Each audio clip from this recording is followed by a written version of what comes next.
Let's bring in Peter Greste now, a former foreign correspondent and professor of journalism at Macquarie Uni. Peter, thanks for your time. Those shield laws that Peter Gleeson mentioned there, they don't amount to much, do they, really, if this journo is being hauled before the CCC?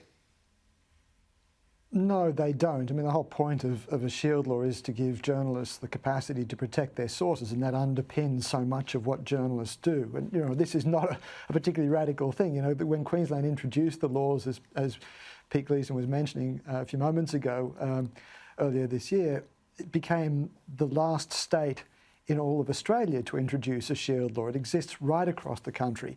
So it is very deeply and generally accepted as essential to the functioning of our democracy. But that falls apart if there is one particular chamber, one particular courtroom where that shield law simply doesn't apply.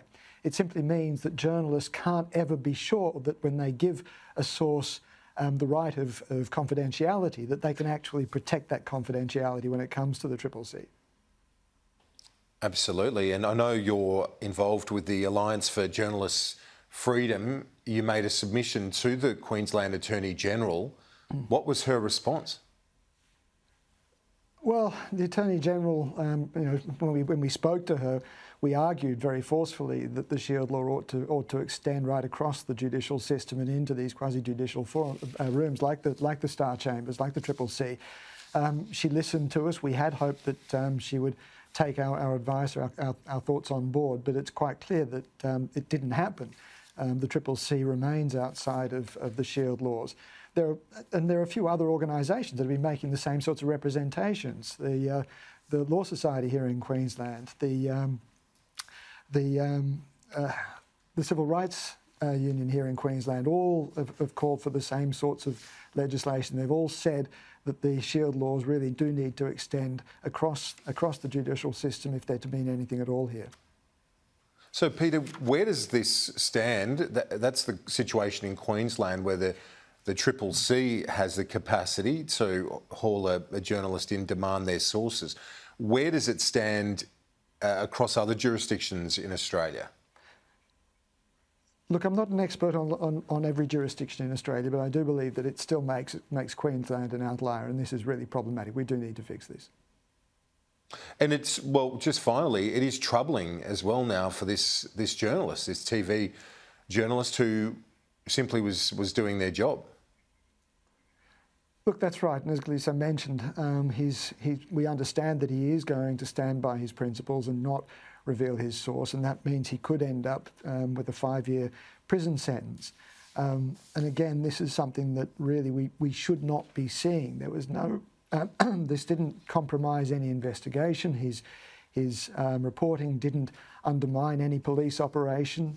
The guy that they were after was arrested, and as far as I'm aware, the case went ahead normally. So it's hard to see why this case is before the CCC at all, and why this journalist is now facing time in prison.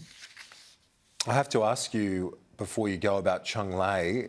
We've seen some reports in the Daily Telegraph, James Morrow, my colleague, reporting on some of the detail of Chung Lei's life there in a Beijing prison, still without any word on any verdict.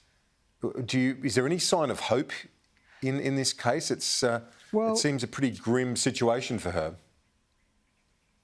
Yeah, no, I've been speaking to Chung Lei's partner about this.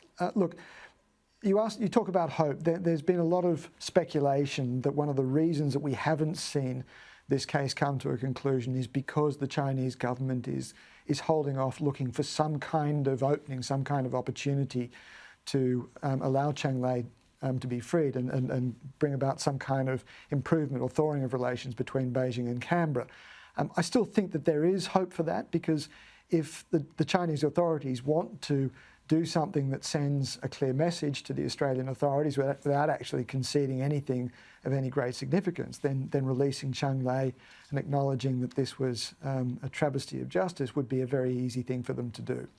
We haven't seen that yet, but as I said, the fact that they haven't concluded this case, I think, still gives us at least a sliver of hope that we might see some progress soon. Let's hope so, Peter. Thank you so much, Peter Greste.